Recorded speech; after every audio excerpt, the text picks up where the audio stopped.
4. Autoridades estultas, Eclesiastes 10, do versículo 16 ao 20.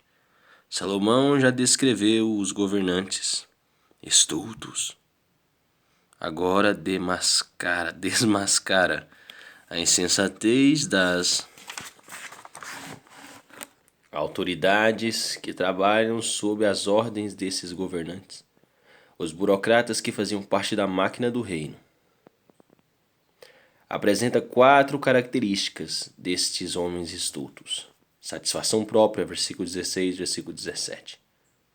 O rei imaturo cerca-se de pessoas que refletem essa imaturidade e que se aproveitam dela.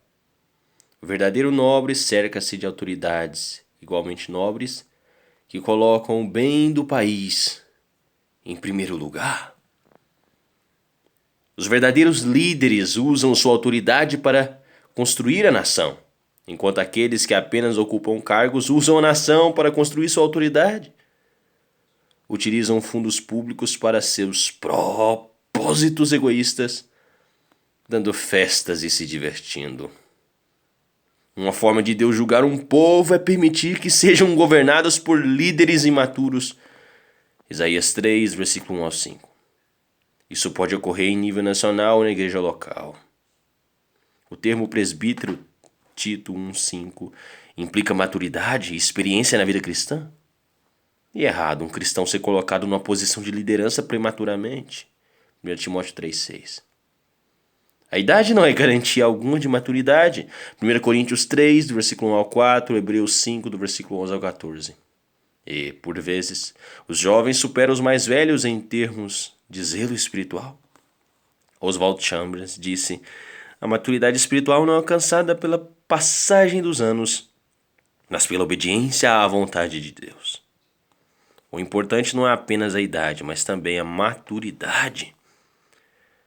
O versículo 16 pode ser traduzido por ai da terra, cujo rei era um servo. Isso indica que esse servo tornou-se rei com a ajuda de seus amigos. Eclesiastes 4, versículo 13, versículo 14. Agora se vê obrigado a distribuir todos os cargos mais elevados entre seus amigos, a fim de permanecer no trono. Apesar de seus prazeres egoístas e caros, esses mercenários não podem ser dispensados, pois a instabilidade do rei depende deles. Os espólios pertencem ao vencedor. Incompetência, versículo 18, essas autoridades estultas encontram-se de tal modo ocupadas com os próprios prazeres que não têm tempo de trabalhar. E tanto os edifícios quanto a organização começam a se desintegrar. Quem é negligente na sua obra já é irmão do desperdiçador, Provérbios 18, 9. Existe uma diferença entre aqueles que usam um cargo e aqueles que simplesmente têm cargo, 1 Timóteo 3,10.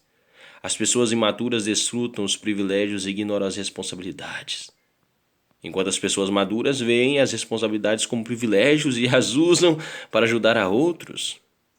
Como escreveu Woodrow Wilson, acho que é assim que pronuncia, Woodrow Wilson, de acordo com um amigo meu, toda pessoa que assume um cargo em Washington cresce ou incha. Quando dou o cargo a alguém, observo-o com cuidado para ver se está crescendo ou inchando. Indiferença, versículo 19. Este versículo declara a filosofia pessoal das autoridades estultas. Coma tudo o que puder, aproveite tudo o que puder e consiga tudo o que puder. Tais pessoas são completamente indiferentes às necessidades do povo. Nos últimos anos, várias nações em desenvolvimento têm visto como é fácil líderes inescrupulosos roubarem fundos do governo a fim de construir os próprios impérios. Infelizmente, o mesmo tem acontecido em algumas organizações religiosas, porque o amor do dinheiro é a raiz de todos os males. 1 Timóteo 6,10. O profeta Amós criticou publicamente os governantes de sua época, que pisoteavam os pobres e que os tratavam como se fosse o pó da terra. Amós 2,7, Eclesiastes 4,1, Eclesiastes 5, versículo 11, versículo 12. O sistema judiciário talvez não apanhe os políticos corruptos, mas, no certo tempo, Deus os julgará. E seu julgamento será justo. Em descrição, versículo 20, é bem provável que a famosa expressão passarinho me contou tem origem neste versículo. Podemos imaginar algumas dessas autoridades reunidas numa festa e em um de seus aposentos particulares e, em vez de brindar ao rei, elas o amaldiçoam. É evidente que não fariam isso se algum amigo do rei estivesse presente, mas estavam certas de que todos os presentes guardariam segredo. Infelizmente, alguém as denunciou ao rei, que, assim, exonerou essas autoridades por justa causa. Mesmo quando não respeitamos a pessoa que ocupa um cargo, devemos respeitar o cargo em si. Romanos 13, do versículo 1 ao 7. 1 Pedro 2, do versículo 13 ao versículo 17. Contra Deus não blasfemarás, nem amaldiçoarás o príncipe do teu povo. Êxodo 22, versículo 28. Sem dúvida, esses mercenários foram indiscretos ao amaldiçoar o rei, pois deveriam saber que um deles usaria esse acontecimento para intimidar os amigos ou para obter o favor do rei. Um estadista pergunta: o que é melhor para o meu país? O que é melhor para o meu país?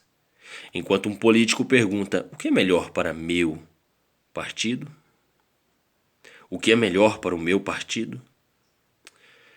Porém, um mercenário que simplesmente ocupa um cargo pergunta: o que é mais seguro e proveitoso para mim? Com isso se encerra a reavaliação que Salomão faz de seu quarto argumento em favor da ideia de que não vale a pena viver. A certeza da morte, Eclesiastes 2, versículo 12 ao 23.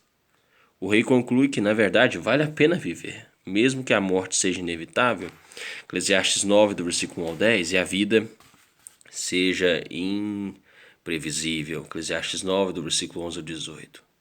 Devemos evitar a estultícia, capítulo 10. E viver pela sabedoria de Deus.